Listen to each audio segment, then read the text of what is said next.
Hello everyone, in this video we're gonna take a look at ODOO and Hostinger to see which one is the best sales tools for your business.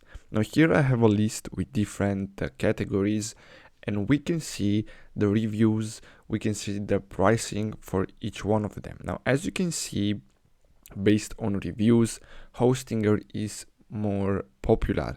Now here, as you can see, we have over 700 reviews, and on ODOO we only have 42.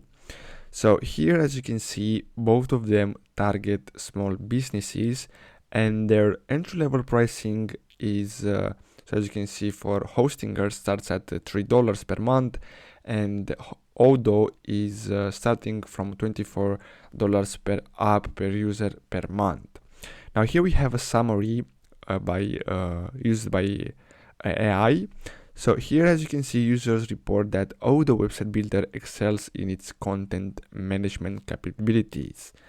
And reviewers mention that ODOO SEO tools are rated at 8.1, providing essential features for small businesses looking to enhance their online visibility.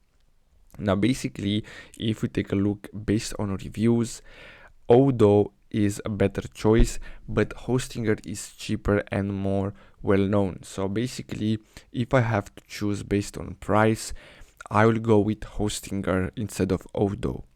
So I really hope you found this video helpful. Thanks for watching.